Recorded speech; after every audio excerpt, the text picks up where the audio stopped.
Grasset et Bolloré, pourquoi tout le monde panique? Peut-on encore écrire librement quand son patron décide de tout? Ce qui vient de se passer chez Grasset n'est pas seulement une histoire de bureau ou de licenciement. C'est le signal d'alarme que le milieu du livre redoutait. On a longtemps cru que l'édition était protégée par une bulle magique, une bulle à l'abri des tempêtes politiques. Mais cette bulle vient de voler en éclats. Pour comprendre ce malaise, il faut revenir à un texte vieux de 80 ans. Un poème de Martin Niemöller. Ce pasteur allemand a d'abord soutenu Hitler avant de devenir un de ses plus fervents opposants.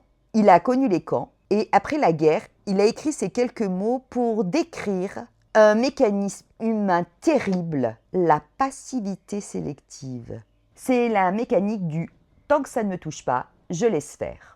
Quand les nazis sont venus chercher les communistes, je n'ai rien dit, je n'étais pas communiste. Quand ils ont enfermé les sociodémocrates, je n'ai rien dit, je n'étais pas social-démocrate. Quand ils sont venus chercher les syndicalistes, je n'ai rien dit, je n'étais pas syndicaliste. Quand ils sont venus me chercher, il ne restait plus personne pour protester. Si je commence par ce texte, c'est qu'il décrit exactement ce qu'il se joue avec l'influence de Vincent Bolloré dans la culture. Pendant des années, on a vu les dominos tomber, Canal+, CNews, Europe 1, entre autres. On a vu des rédactions exploser, des journalistes partir, des lignes éditoriales se durcir, et dans le milieu du livre, on a souvent haussé les épaules. On se disait « c'est triste, mais c'est la télé, ce n'est pas notre secteur ». Puis, Bolloré a racheté Hachette. Là encore, on a ressenti de l'inquiétude, certes, mais on n'a pas vraiment agi.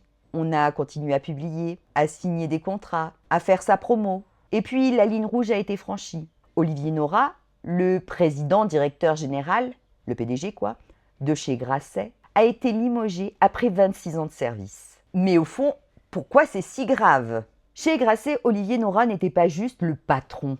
Il était celui qui protégeait les auteurs. Dans l'édition, le rôle du PDG, c'est d'être le bouclier entre l'auteurice et le grand patron, celui qui possède l'entreprise.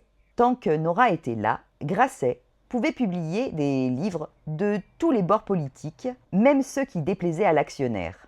C'est lui qui garantissait que personne ne viendrait censurer un texte. Alors, pourquoi ça craint pour la suite? Parce que sans le bouclier, tout change. Si le nouveau directeur est nommé juste pour plaire à Bolloré, que va-t-il se passer? Est-ce qu'on osera encore publier un livre qui critique l'extrême droite? Est-ce qu'on osera sortir une enquête qui dérange les intérêts du groupe? Le risque, ce n'est pas seulement que les livres soient interdits, c'est qu'ils ne soient plus écrits. C'est ce qu'on appelle l'autocensure. Les auteurs finissent par se taire parce qu'ils savent qu'ils ne seront plus défendus. L'ingérence n'est plus théorique, elle est là, dans le bureau d'à côté. Pour le milieu littéraire, c'est le moment. Ils sont venus me chercher. Le message de Niemöller explique comment une société s'habitue progressivement à l'inacceptable. Comment on normalise?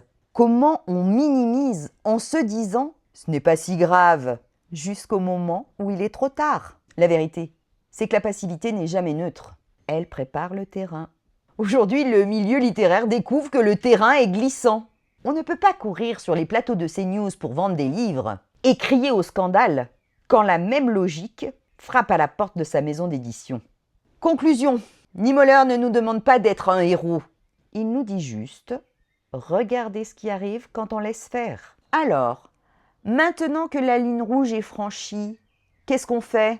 Parce que si on veut éviter la dernière phrase du poème, il va falloir arrêter de se réveiller seulement quand ça nous touche personnellement. Merci de m'avoir écouté jusqu'au bout. On lâche rien, abonne-toi et surtout, reste indocile.